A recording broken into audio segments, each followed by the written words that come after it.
Hola a todos, vamos a comenzar la lección 20. Con esta damos comienzo al último bloque temático de la materia, que es el relativo a la organización territorial del Estado, que en el sistema constitucional español pues, se recoge básicamente en el título octavo de la Constitución y que pues, viene a completar lo que hemos venido en los bloques anteriores analizando, que era la organización del poder central, del poder del Estado.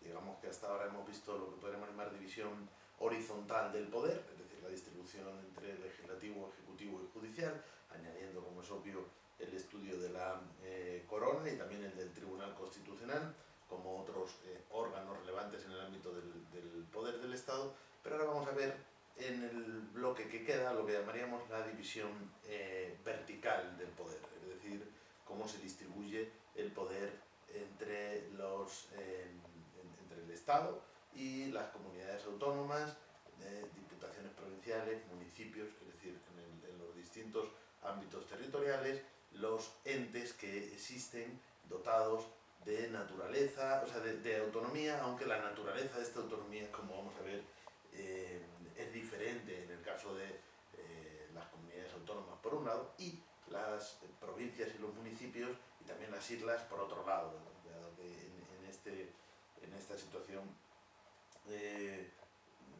las provincias, islas, municipios, el tipo de autonomía que tienen es una autonomía administrativa, mientras que solo las comunidades autónomas tienen autonomía política. Nosotros en el área de Derecho Constitucional tenemos una materia específica denominada Derecho Autonómico, que se centra en el Derecho Autonómico de Castilla-La Mancha, pero que aborda también algunas de estas cuestiones. Eso quiere decir que aquí vamos a tratar solamente las cuestiones fundamentales, que son las que corresponden con la asignatura obligatoria común, pero en esa materia que es optativa desarrollamos más abundantemente estos contenidos. Por lo demás, como se dijo ya desde el primer día, estas grabaciones se centran siempre en los fundamentos y por tanto no pretenden ser un desarrollo global completo de cada una de las materias, sino los aspectos verdaderamente básicos, que son los que derivan de la Constitución española, pero también relacionando la Constitución española con sus propios fundamentos, con sus influencias, con el marco comparado y con el marco histórico que nos permite entender cuál es esta regulación y también nos permite entender los motivos de esta regulación, y también tenemos que considerar la evolución, es decir, la aplicación de la Constitución durante ya todas estas décadas, que implica pues, el desarrollo constitucional por un lado, en el caso de este bloque que vamos a ver ahora, pues, principalmente a través de los estatutos de autonomía, también de algunas leyes específicas y sobre todo, lo cual en este bloque tiene una importancia esencial, la jurisprudencia del Tribunal Constitucional.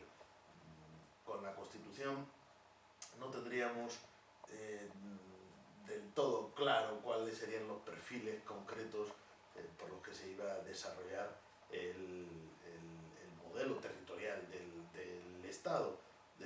Dice el jurista Pedro Cruz Villalón, que fue presidente del Tribunal Constitucional, pero muchos años antes escribió un artículo que se titulaba La estructura del Estado, la curiosidad del jurista persa, ¿no? Venía a decir que precisamente si viniera un jurista persa, que es decir, alguien que no conociera en absoluto la realidad política española y leyera la Constitución, no tendría claro cuál es el modelo de Estado, ¿no? Bueno, ello es así porque la configuración de esto que llamamos Estado autonómico en la Constitución solo viene perfilada como una posibilidad, es decir, la autonomía es un derecho, la autonomía, como vamos a estudiar con más detalle, se articula en torno al principio dispositivo. Por lo tanto, la Constitución no nos define un modelo de Estado, no dice si es federal, si es regional, si es autonómico, y simplemente reconoce la posibilidad del derecho a autonomía de nacionalidades y regiones, pero que en el caso de no haberse ejercido, pues España hubiera sido un Estado centralista, ¿no? Bueno, esto nos decía Pedro Cruz, que todavía pues, nos permite lo traigo ahora a colación para que nos sirva de reflexión sobre que no podemos entender el Estado autonómico sin tener en cuenta el desarrollo que el mismo ha tenido a través de los estatutos, a través de diversas leyes y, como digo, muy especialmente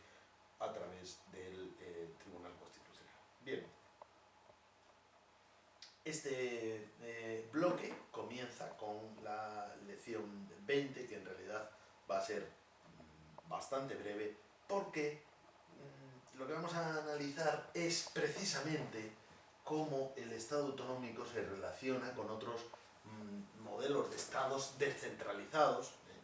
Como ya he dicho, en el diseño constitucional ni siquiera quedaba claro que el modelo resultante fuese a ser un estado descentralizado, pero como es obvio y evidente, en el desarrollo esto ha quedado muy claro de una manera inequívoca, toda vez que todos los territorios, todas las regiones, todas las nacionalidades se han constituido como comunidades autónomas y por lo tanto han ejercido ese derecho a la autonomía y por lo tanto, como vamos a ver, tienen autonomía política. Bien, pues este modelo, que como digo no viene ni siquiera denominado ni perfilado en la Constitución, ha tenido que ser analizado y estudiado por la doctrina. Ha habido un amplio debate, todavía existe, y por eso yo creo que tiene importancia, sobre si el Estado autonómico es más o menos próximo a un Estado federal o a un Estado regional, y sobre todo sobre la conveniencia de reformar ahora nuestra Constitución para, bueno, la reforma territorial está absolutamente abierta y encontramos todo tipo de propuestas. Algunas hablan de volver a centralizar algunas competencias, otras hablan exactamente de lo contrario, otras hablan más bien de transformar nuestro Estado en un Estado verdaderamente federal, entre otras, ¿no? Incluso confederal, es decir, tenemos todo tipo de propuestas y de alternativas. Cada uno tiene que, como es obvio, tener su propia opinión, pero aquí lo que tratamos es de ofrecer precisamente los fundamentos para que esta opinión tenga unas bases, ¿no? Tenga unas bases establecidas en la realidad constitucional y en ese fundamento. Esta cuestión, ¿no? La del Estado autonómico en el marco de los estados descentralizados, que es el título de nuestra lección, esta cuestión se relaciona directamente con aquella lección en la que estudiábamos la teoría del Estado. Pues ahí hablábamos del Estado y ya dijimos, desde el punto de vista de la estructuración territorial del poder, que teníamos estados centralistas y estados descentralizados, y dentro de los estados descentralizados pues tenemos, bueno, primero tenemos las confederaciones de Estado, que más allá de estados descentralizados, en realidad son uniones de estados que mantienen su soberanía, ¿no? Las confederaciones de Estado. Pero muchas veces de la confederación históricamente se pasó a la federación. En la federación, estados, en las federaciones históricas, estados que tenían su propia soberanía, la transfieren en un momento dado a esa federación.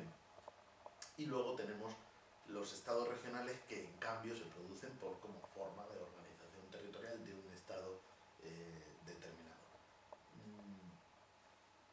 Y luego, una vez que hayamos repasado todo eso, podremos responder a la cuestión de qué características tiene nuestro modelo de Estado autonómico, si lo podemos ubicar en una de estas categorías o pues tenemos que construir una categoría diferente.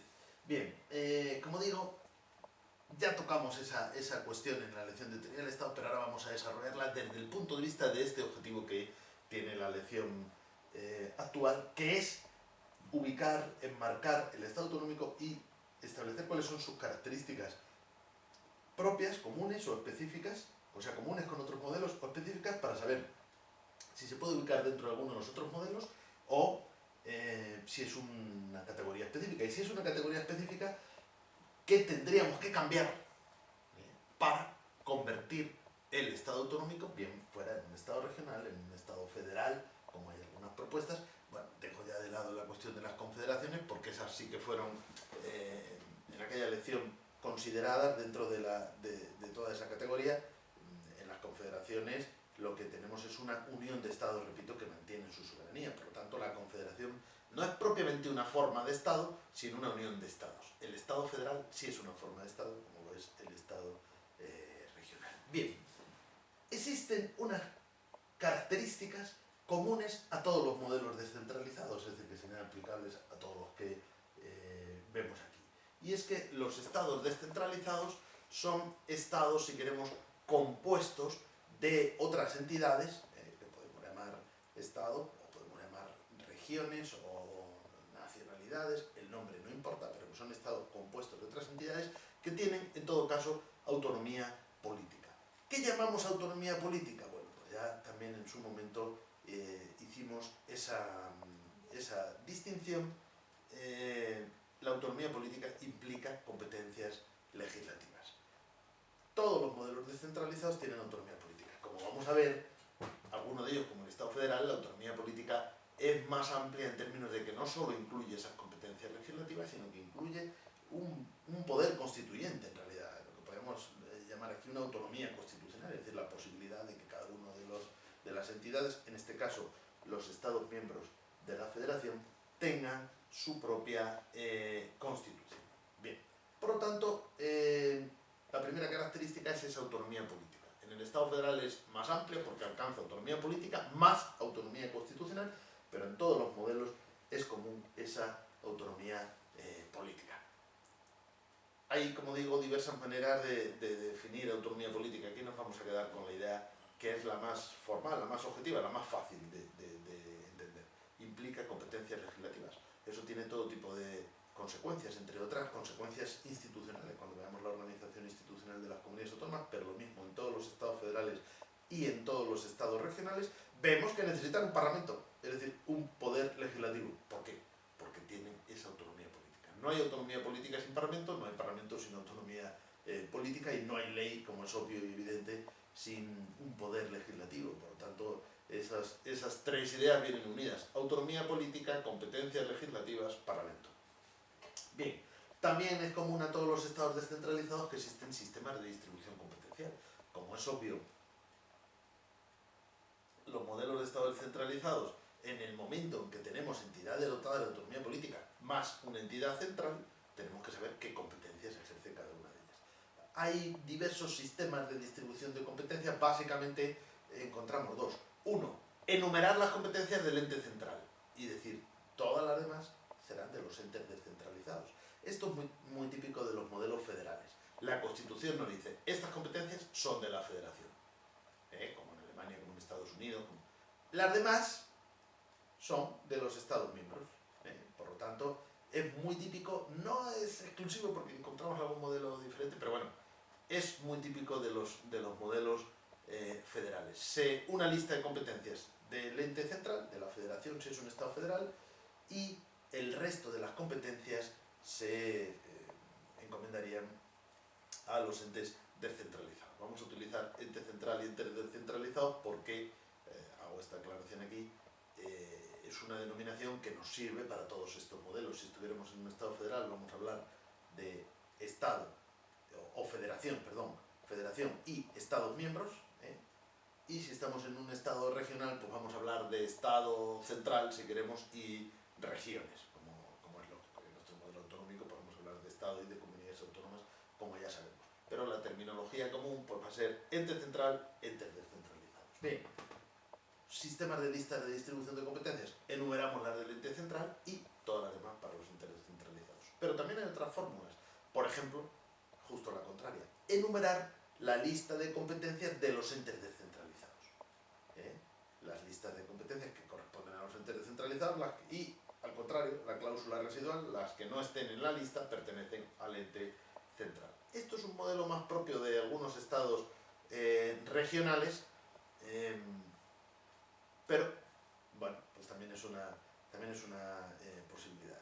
Ya digo, la primera es más propia de estados federales, esta segunda es más propia de estados regionales, pero puede haber alguna excepción. Hay que tener en cuenta que aquí todas las categorías que estamos haciendo están basadas en el análisis comparado, en la experiencia, en el funcionamiento de los distintos estados. Es muy difícil decir algo que sea universalmente válido, porque tenemos una inmensa cantidad de estados, sobre todo federales, en el mundo, con una gran variedad de regulaciones. Por lo tanto, podemos decir alguna cosa y siempre se puede encontrar algún ejemplo de algún estado que decimos, no, en este no se cumple. Bueno, decimos las características más comunes, basándonos, por supuesto, en los grandes estados federales y los primeros estados federales de la historia, sobre todo, como puede ser Estados Unidos, como puede ser Alemania, como puede ser Austria, como puede ser Canadá también en América, o ya por extensión pues podemos decir México, Brasil, Argentina, Australia, ¿no? Bueno, tantos otros, pero nos centramos en esas características comunes. Por lo tanto, sistemas de distribución competencial basados en listas que pueden ser de dos tipos. Una lista de competencias del ente central y todas las demás pertenecen a los entes descentralizados. Segunda opción, una lista de competencias de los entes descentralizados y todas las demás pertenecen al ente central. Y luego, sistemas de colaboración y conflicto. Como es lógico, vamos, más que sistemas de colaboración y conflicto, vamos a decir de solución de conflictos. Lógicamente, eso es lo que importa. Incluso lo voy a borrar. Estamos grabando para que no quede luego constancia como que yo haya dicho lo contrario de lo que quiero decir. Y solución de conflictos, controversias. Como es lógico, a veces en la práctica se van a producir dudas en el ámbito de las propias competencias y eso los tiene que resolver un órgano diferente a los órganos de los entes centrales o descentralizados y sobre todo un órgano caracterizado por su independencia y que tenga carácter jurisdiccional. Por lo tanto, como pueden suponer, esto lo va a hacer casi siempre el Tribunal Constitucional, allí donde existe, porque en Estados Unidos, por ejemplo, o en Canadá, no tenemos un Tribunal Constitucional. Entonces ahí lo va a hacer el Tribunal o la Corte, la Suprema Corte, pero pues si pensamos en Austria, en Alemania, si incluimos estados regionales, en Italia, por supuesto en España, el Tribunal Constitucional va a resolver esos posibles conflictos que se puedan plantear. Ya hemos analizado las competencias del Tribunal Constitucional Español y sabemos que tiene algunas de conflictos. Sistemas de colaboración. Bueno, también eso permite, en algunos casos, establecer tareas comunes. Vamos a ver que existen a veces competencias compartidas, es decir, que el reparto de competencias no es por una materia, sino que dentro de la misma materia confluyen competencias del ente central y de los entes descentralizados. En el caso español lo vamos a ver, seguimos ahí el modelo alemán, que a veces se ha llamado federalismo de ejecución, porque en la misma materia se dice, bueno, pues en muchas materias puede legislar la federación y lo ejecutan